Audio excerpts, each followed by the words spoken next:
kitabnya orang Yahudi itu disebut dengan Tanakh, T-A-N-A-C-H atau KH lah ya. Tanakh itu singkatan Torah, Nevi'im, Ketuvim. Torah itu disebut dengan 5 kitab Musa. Kejadian, Keluaran, Imamat, Bilangan, Ulangan. Tadi yang saya sebut Ulangan tuh yang di sini nih, Ulangan 4 nih, yang pesannya sama. Kemudian ada kumpulan kitab-kitab lagi namanya Nevi'im, Nevi, Nabi, Nabi, Nevi, sama kan? Itu adalah kitab Nabi-Nabi. Nanti ada Nabi besar, Nabi kecil, ada Yesaya, ada Yeskiel, ada Yeremia, ada Hagai, Maleaki, Habakuk dan segala macam. Lukas Perjanjian Baru. Ini saya cuman baru ngomongin kitabnya orang Yahudi nih. Matius juga baru. Bukan Kristen nih. Matius, Lukas itu baru ya? Itu punya orang Kristen. Oke. Ini gue lagi ngomongin kitabnya orang Yahudi. Setelah itu ada kelompok yang terakhir disebut dengan kitab-kitab Ketuvim. Ketuvim itu tulisan orang-orang bijak lah.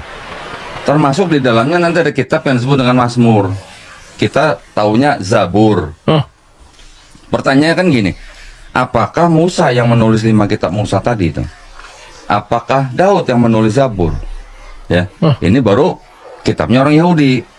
Setelah jadi kitab mereka, namanya Tanakh, di abad ketiga sebelum Masehi itu diterjemahkan dari bahasa Ibrani ke bahasa Yunani. Oleh siapa? Oleh Raja Ptolemy II di Alexandria, Mesir. Raja Ptolemy II ini adalah bonekanya Alexander the Great dari Yunani.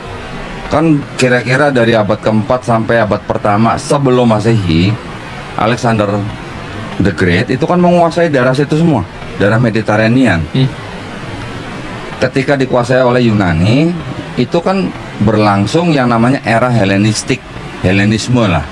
Ya, orang-orang yang menyembah dewa Zeus, punya anak Hercules, Perseus dan segala macam lah, Dewi Helen gitu. Nah, jadi pada masa itu kitabnya orang Yahudi diterjemahkan menjadi kitab yang disebut dengan Septuaginta. Septuaginta ini berbahasa Yunani yang diterjemahkan dari Tanakh yang berbahasa Ibrani. Septuaginta ini beredar terus nih sampai Yesus lahir katanya. Sampai Yesus diangkat, kitab Septuaginta ini masih ada. Sering dikutip-kutip oleh penulis PB gitu. PB apa? PB itu Perjanjian Baru. Nah, ketika di abad keempat, barulah Septuaginta ini menjadi perjanjian lamanya orang Kristen. Mulai dari situ. Jadi ini kitabnya orang Yahudi nih, namanya Tanakh. Ini setelah menjadi Septuaginta dijadikan perjanjian lama, ditambah dengan kitab-kitab yang tadi Matius, Lukas, surat-surat Paulus, menjadi kitabnya orang Kristen. Ini yang disebut dengan PB PL ditambah dengan PB. Perjanjian lama plus perjanjian baru. Ini kitabnya orang Yahudi menjadi separuhnya kitabnya orang Kristen, tetapi melalui sebuah kitab yang disebut dengan Septuaginta. Ya, tapi salahnya di mana kalau begitu? Salahnya di mana? Salahnya yang di Septuaginta itu sudah diresensi terjemahannya, sehingga seolah-olah berbicara tentang Yesus di PB. Oh, paham.